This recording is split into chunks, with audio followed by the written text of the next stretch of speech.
नाग पंचमी व्रत की कथा। सालों पहले एक नगर में किसी सेठ के 7 बेटे रहते थे। सभी की शादी सेठ ने समय रहते करवा दी। सातों बहू मिलकर घर का काम भी किया करती थी। उन सभी में से सेठ की सबसे छोटी बहू खूब संस्कारी थी।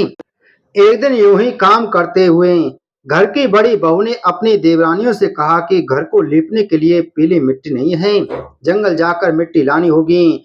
जेठानी के ऐसा कहते ही सभी उसके साथ घर लीपने के लिए मिट्टी लाने के लिए निकल गए। सभी खुरपी से मिट्टी निकाली रहे थे कि तभी सबसे बड़ी वाली बहू को एक नाग नजर आया। उसे मारने के लिए जैसे ही बड़ी वाली बहू ने खुरपी उठाई, वैसे ही सबसे छोटी बहू ने कहा, जेठानी जी इसे मत मारिए, इसकी कोई गलती नहीं है, जंगल तो इसका घर है। अपनी देवरानी की बात मानकर उसने नाग को कुछ नहीं किया। तभी उस छोटी बहू ने नाग से कहा कि आप एक जगह पर अलग से बैठ जाइए, हम तब तक मिट्टी खोदते हैं, फिर आपके पास आएंगे। इतना कहकर सभी मिट्टी निकालने लगे और कुछ देर बाद घर चले गए। सभी के दिमाग से नाग वाली बात निकल गई थी। अगले दिन छोटी बहू को अचानक से याद आया कि उसने नाग को इंतजार करने के लिए कहा था। वो तुरंत अपनी सभी जेठानियों को अपने साथ लेकर नाग के पास चली गई। वहां देखा तो वो नाग उन सभी के इंतजार में उसी जगह पर बैठा हुआ था। नाग को देखते ही छोटी बहू ने प्यार से कहा, भैया कल हम लोग आपके पास आना भूल गए थे, उस बात के लिए आप हमें माफ कर दीजिए। जवाब में नाग बोला, तुमने मुझे भाई कहा है, इसलिए मैं तुम्हें दंड नहीं दे रहा हूँ, नहीं तो अब तक मैं तुम्हें डस चुका होता। आज के बाद से तुम हमेशा के लिए मेरी बहन रहोगी। अब तुम अपने भाई से कोई वरदान मांग लो, मैं तुमसे बहुत खुश हूँ। इतना सब सुनने के बाद छोटी बहू ने नाग को बोला, मेरा कोई भी सगा भाई नहीं है, इसलिए मैंने आपको भाई कहा था। अब से आप मेरे भाई हो। अब हरदम मेरी रक्षा करना आपका फर्ज है, बस यही वरदान मुझे आपसे चाहिए। नाग ने हर कदम पर साथ देने का वादा किया और अपने रास्ते निकल गया। सेठ की सारी बहू भी अपने घर लौट गईं। कुछ समय बाद नाग इंसान का रूप बनाकर अपनी बहन से मिलने के लिए घर गया। उसने सेठ से कहा कि मेरी छोटी बहन को बुला दो, वो आपकी छोटी बहू है। पहले तो उनके मन में हुआ कि बहू का कोई भाई ही नहीं था, ये कहां से आ गया। फिर भी उन्होंने अपनी छोटी बहू को बाहर बुलाया। नाग ने फिर साथ में बहन को अपने घर लेकर जाने की बात की। सेठ ने इसकी भी आज्ञा दे दी। तभी नाग ने अपनी बहन से पूछा, कहीं तुम मुझे भूल तो नहीं गई हो ना। जवाब में बहन बोली, नहीं भैया, मैं आपको बिल्कुल नहीं भूली हूँ। फिर नाग ने कहा, मैं तुम्हें अपने घर लेकर जा रहा हूँ, तुम मेरी पूंछ पकड़कर चलती रहना पीछे। उसकी बहन ने वैसा ही किया। कुछ ही देर बाद वो एक बड़े से मकान में पहुंच गए। वहां हर तरफ सोना चांदी और अन्य कीमती सामान थे। वहां नाग की बहन आराम से कुछ दिनों के लिए रहने लगी। नाग की माँ भी उसे खूब प्यार करती थी। एक दिन नाग की माँ ने छोटी बहू को अपने भाई के लिए दूध लेकर जाने के लिए कहा। छोटी बहू ने दूध को गर्म किया और भाई को पीने के लिए दे दिया। अब गर्म दूध पीते ही नाग का मुंह जलने लगा। ये सब देखकर नाग की माँ को खूब गुस्सा आया। नाग ने किसी तरह से अपनी माँ के गुस्से को शांत किया और बताया कि उसकी बहन को नहीं पता था कि मैं गर्म दूध नहीं पी सकता हूँ।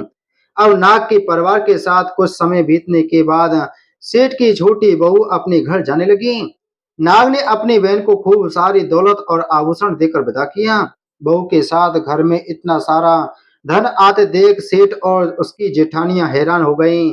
एक दिन नाग की बहन को घर की बड़ी बहू ने कहा कि तुम अपने भाई से और सोना चांदी लेकर आओ, उसके पास तो खूब पैसा है, वो तुम्हें मना नहीं करेगा। छोटी बहू ने अपने भाई नाग को यह बात बताई। इसके बारे में पता चलते ही नाग ने अपनी बहन का घर तरह तरह के आभूषणों से भर दिया। सभी जेवरातों में से एक हीरे का हार बेशकीमती था। उसे देखते ही हर किसी का मन उस पर आ जाता था। होते होते उस हीरे की हार की खबर राज की रानी तक पहुंची। उसने छोटी बहू से हार लेकर खुद अपने पास रख लिया। दुखी होकर सेठ की छोटी बहू ने अपने भाई को इसके बारे में बताया। गुस्से में उसके नाग भाई ने रानी के गले में हीरे के हार को नाग बना दिया। इससे डरकर रानी ने एकदम हार को अपने गले से उतारा और सेठ की छोटी बहू को महल बुलवाया। उसके महल पहुंचते ही रानी ने छोटी बहू को बताया कि कैसे हार उसके गले में नाग बन गया था और उससे इसकी वजह पूछने लगी। तब सेठ की छोटी बहू ने बताया कि नाग भाई ने यह हार सिर्फ मुझे पहनने के लिए दिया है।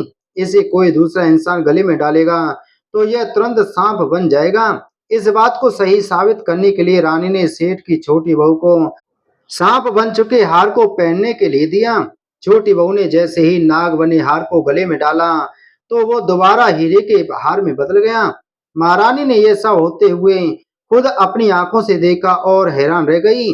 अब उसे सेठ की छोटी बहू की बात पर यकीन हो गया। उसने हार छोटी बहू को अपने साथ लेकर जाने के लिए कहा।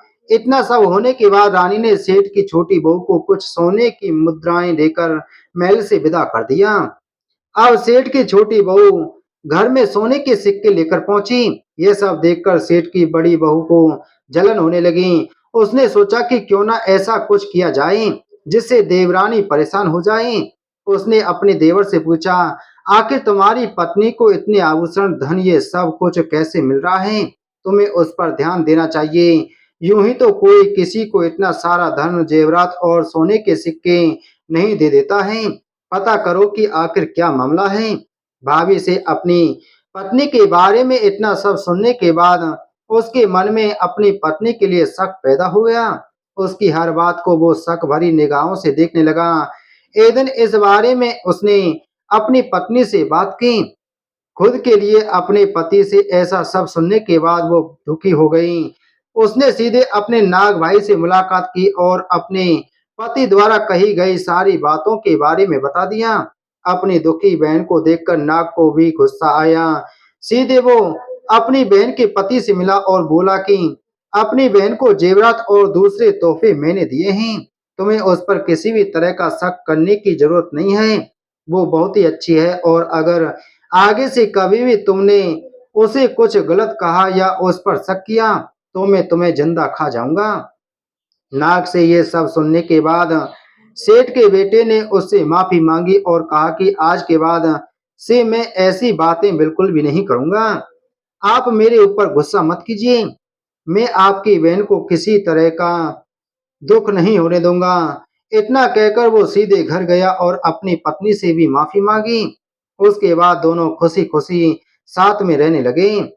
इसी तरह सेठ की छोटी बहू हर तरह की मुसीबत में अपने भाई को याद करती और वो उसकी परेशानियों को दूर कर देता।